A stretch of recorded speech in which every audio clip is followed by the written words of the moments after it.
Building a House of Champions is a program that we come in and we do it in the evening, but it can also last throughout an entire week of camp, where we want to help players, coaches, and the parents realize that there's a healthy triangle in athletics.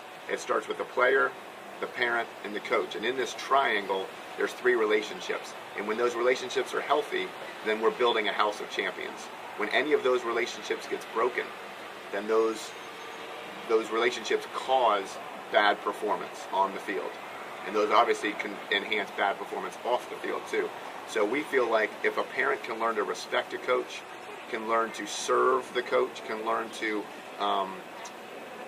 value a coach, then that parent-coach relationship is going to be great. And the coach also needs to respect and value and serve those parents, which most coaches do. But if they get any kind of negative feedback, it can turn to a disrespecting relationship. And the players feel that, and the players know that that's a bad thing. So, but also a player and a coach need to have a respectful relationship that is built on, desire to achieve something together. It's built on family.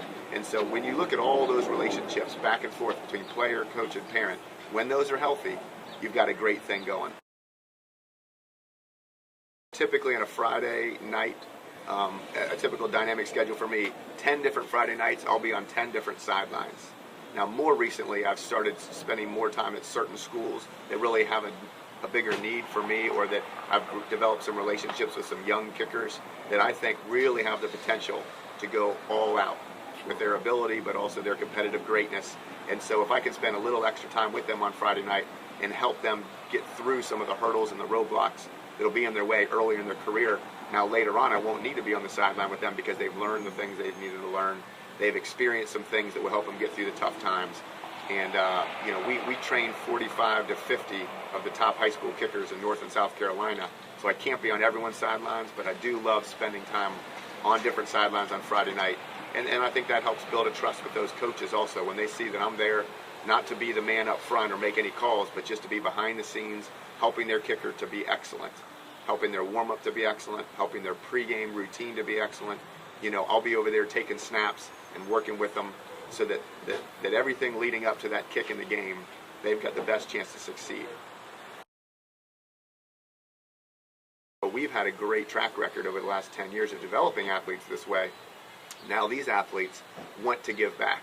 The guys that we're working with in our mentoring program one-on-one, they ask for me to give them opportunity to come back in the summers and coach and go down into the inner cities and work with these young student athletes who don't have a father or don't have coaches who can spend the time with them that really care about them. Some of these inner city football teams may have one really committed coach, and then he's struggling to find any other assistants who will do anything to help. And he may have 40 or 50 Pop Warner players or 40 or 50 middle school players on the team, and there's only one committed male role model down there who can do it. He needs our guys to come alongside him, these college student athletes, to go in and help run practices, run games, be a part of great camps and clinics and things like that. So we can make a huge difference down in those at-risk communities with the kind of work that we do with our mentoring program. Now I feel like it's my goal to mentor as many college student athletes as I can, so that then they can have an influence with our high school student athletes. And then our high school student athletes, we've also started a mentoring program so that as they grow and develop and learn and spend time with these college guys, now they can help us go reach the next generation down through our middle school camps, our middle school kicking programs that we're going to do, the great opportunities that we have to work with Pop Warner programs. And when you've got committed high school student athletes who are doing great things on the field, but also are great young men off the field, and they're getting worked with in a mentoring program like Dynamic, so they're really intentional about their impact, now we can make a huge difference in our community. The scholarship fund developed for Dynamic when we saw that we were making an impact on the field and we were having a great influence with these student athletes through Dynamic Performance Sports. But we needed to raise additional funds to be able to do camps and inner city clinics at-risk communities without any charge. Or maybe we can charge a student athlete $5, and they can come out for an entire day of great football training, great, play and drills and skills and teaching and scrimmaging, and getting a chance to work with these college student athletes and these high school student athletes. And so if I'm going to continue to offer those kind of things and not bring in any money and yet want to have a great staff, I'll go without eating, and then also my staff would have to volunteer a tremendous amount. We're not just talking about doing it once a year like some organizations. We're talking about every single weekend. Dynamic is involved in at-risk communities working with student athletes who can't afford to pay.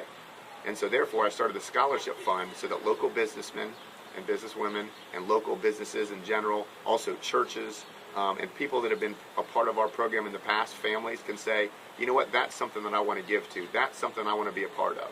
So they can give, and it can go straight to our mentoring program that we're working with these players. It can go towards scholarshiping student athletes who wouldn't have a chance to play without help, financial assistance.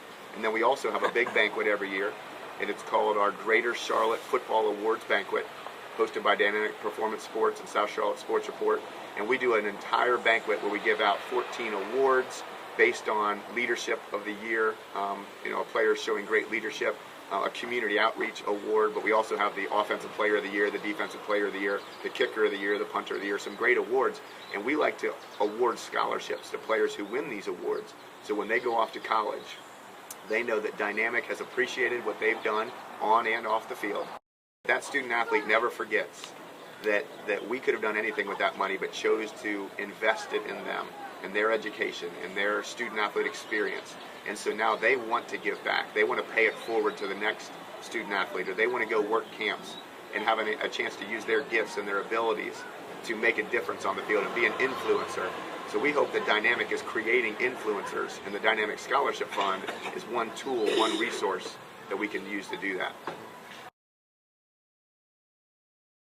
There's no better feeling in the world than knowing that you had an impact on that child, on that player, and that I know that they're going to have a new foundation of gratitude in their life. It's like putting a building block in place.